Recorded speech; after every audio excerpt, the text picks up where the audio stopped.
So this is day 3 of us being a different kind of church. And there's 3 things I just want to briefly talk about in this message.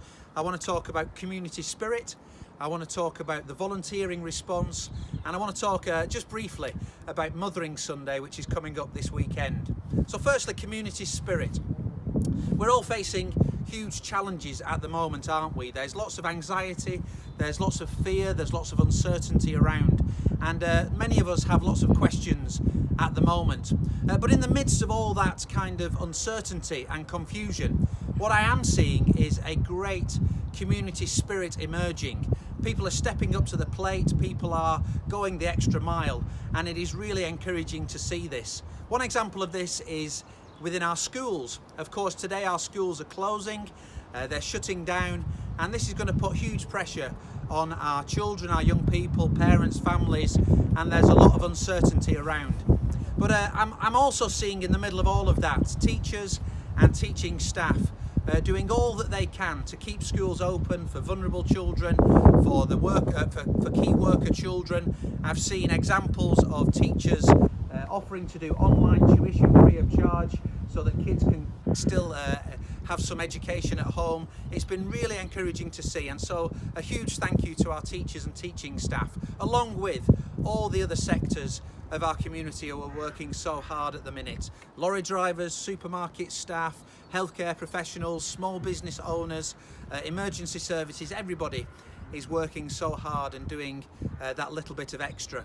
And another example of what I'm talking about at the minute is that yesterday I had the very difficult job of contacting a number of couples to tell them that their weddings can no longer go ahead. To be honest, I was dreading it. It was a horrible phone call to have to make. These couples have obviously been planning for months or even years for their big day, and now it can't go ahead. And I was dreading those phone calls. But without exception, every couple I was able to speak to responded in the most amazing way. They were generous, they were positive, they were gracious. And so those phone calls which I was dreading, I actually came away inspired by the way that people are behaving and acting at this moment. So we're seeing a great community spirit emerging, and that is so good to see. Just a little bit about volunteering. I've had lots of meetings and discussions with key leaders from across the city these last couple of days, and it might seem on the face of it that not much is happening in this area, but please believe me when I tell you that there is a huge amount of work going on behind the scenes, putting together a plan for a massive volunteer response. You will understand there's lots of things to consider about this, because we want this response to be safe, to be organised, to be sustainable. And just today, just this morning, I was in a great meeting with a number of key local people. Jeanette Sunderland, who most of you, if not all of you, will know, our local councillor, Joe Beecroft, our ward officer, representatives from the police, John and Rachel. We all met together and we had a great meeting putting a plan together for a volunteer response. And for Holy Trinity, what this will look like is that we are going to be the main volunteer response centre, and so we are the people you need to contact if you want to register to volunteer, and we can signpost you in the right direction to do that. We're going to have teams of people working out of our building, from the emergency services, from the local agencies, all working together from our building to coordinate a response. And as need arises and as we become aware of needs, we will be dispatching volunteers and coordinating the response. So please be patient, please trust and believe that things are happening, and in the next few days I'm sure you will see things happening in this local area. Finally, just a quick word about Mothering Sunday, which is coming along this weekend. This is going to be a very strange Mothering Sunday for everybody.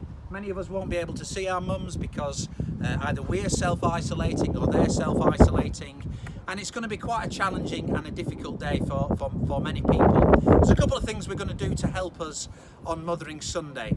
One is that we are going to open our doors as a church from between 5 o'clock in the afternoon to 9 o'clock at night. We're not going to be able to have a mass gathering, but we're going to be open, and people can come and sit in ones and twos dotted around the church. You can pray, you can be quiet, you can light a candle just to think about and to remember Mum, or just to show your solidarity with the rest of the community at this particular time. If you can't make it for whatever reason to church between 5 o'clock and 9 o'clock this Sunday, then I'd love you to join with us in a little act at 7 o'clock in the evening.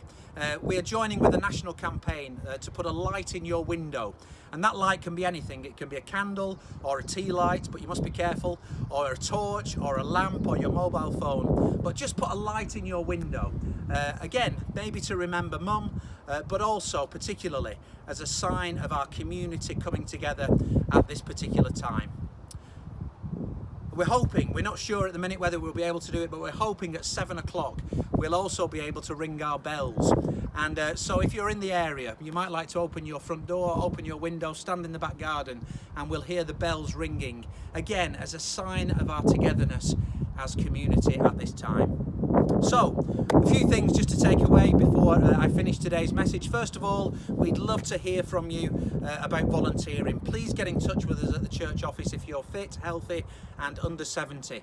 Secondly, stay safe. Follow all the official guidance about staying safe. 3, avoid stockpiling. Please avoid stockpiling in our supermarkets. It's still proving to be a big problem. 4, let's look out for our neighbours, particularly the elderly and the vulnerable. 5, let's really support our local shops, our local small businesses. Really important that we support them at this time. And finally, make sure you keep in touch. Keep in touch with us by Facebook, by email, by our website, whatever it might be. There's loads of ways, but keep in touch so that you know what's going on. So until tomorrow, stay safe, and may God's love, God's peace, God's blessing be with you and your families at this time. See you tomorrow.